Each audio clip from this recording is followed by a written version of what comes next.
है आप सबका। अगर आप मेरे चैनल पर पहली बार आए हैं तो मेरे चैनल को सब्सक्राइब ज़रूर करें। आज की कहानी है दाल के हलवे से रिश्तों का स्वाद। शहर के एक पुराने मोहल्ले में सुषमा देवी अपने बेटे और बहू प्रिया के साथ रहती थी। सुषमा देवी परंपराओं में यकीन रखती थी। उनके लिए हर त्योहार, हर छोटा बड़ा मौका खास होता था। इस बार उनका मन कर रहा था कि रविवार को दाल का हलवा बनाकर सबको खिलाया जाए, जैसे उनके ज़माने में उनकी सास बनाया करती थी। सुबह होते ही सुषमा देवी ने प्रिया से कहा, बहू आज तो दाल का हलवा बना ले, घर में मीठा बनेगा तो सबका मन भी खुश रहेगा। प्रिया उस वक्त मोबाइल पर ऑफिस के कुछ काम निपटा रही थी। वह पहले ही कामों से परेशान थी। अचानक हलवा बनाने की फरमाइश सुनकर उसके चेहरे पर झुंझलाहट आ गई। उसने झुंझलाकर कहा, माँ जी, अभी मेरे पास टाइम नहीं है हलवा बनाने का। वैसे भी कौन खाता है इतना मीठा आजकल। बस सुषमा देवी को तो यह बात तीर की तरह चुभ गई। उन्होंने नाराज होते हुए कहा, तुझे घर के काम से तो जैसे कोई मतलब ही नहीं, बस मोबाइल और अपना ऑफिस। अब बहुएं तो कुछ सीखना ही नहीं चाहती। प्रिया भी चुप रहने वालों में से नहीं थी।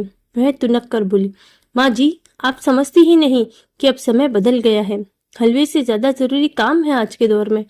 देखते ही देखते छोटी सी बात ने तूल पकड़ लिया। दोनों के बीच कहासुनी हो गई। घर का वातावरण तनावपूर्ण हो गया। बेटे आकाश ने कोशिश की कि बीच बचाव कर ले, मगर माँ और पत्नी दोनों ही अपनी अपनी जगह अड़ी रही। पूरा दिन कट गया बिना किसी बातचीत के। घर में अजीब सी चुप्पी छाई रही। रात को प्रिया अपने कमरे में बैठी सोचने लगी, क्या वाकई माँ जी की बात इतनी गलत थी? थोड़ी देर निकालकर हलवा बनाना कोई इतना बड़ा काम था? उधर सुषमा देवी भी अकेली बैठी सोच रही थी। शायद मैंने भी ज्यादा उम्मीद कर ली थी। नई पीढ़ी का अपना तरीका होता है, हमें उन्हें समझना चाहिए। अगले दिन सुबह प्रिया उठी और चुपचाप रसोई में चली गई। उसने मूंग दाल भिगोई, उसे पीसा, घी में भुनना शुरू किया। सारा घर धीरे धीरे दाल के हलवे की खुशबू से महक उठा। सुषमा देवी हैरानी से दरवाजे तक आई। देखा तो प्रिया बड़ी लगन से हलवा बना रही थी। उनकी आंखों में चमक आ गई और गला भर गया। प्रिया ने हलवा एक प्याले में डालकर सुषमा देवी के सामने रखा और मुस्कुराते हुए बोली, माँ जी, आपके हाथ का तो स्वाद नहीं ला पाई, लेकिन कोशिश की है। सुषमा देवी ने कांपते हाथों से हलवे का एक और मुंह में डाला और आंसू छलक आए। उन्होंने प्रिया को गले से लगा लिया और बोली, बहू, हलवे का स्वाद नहीं, तेरी भावना सबसे मीठी है। यही असली स्वाद है जो रिश्तों में मिठास घोलता है।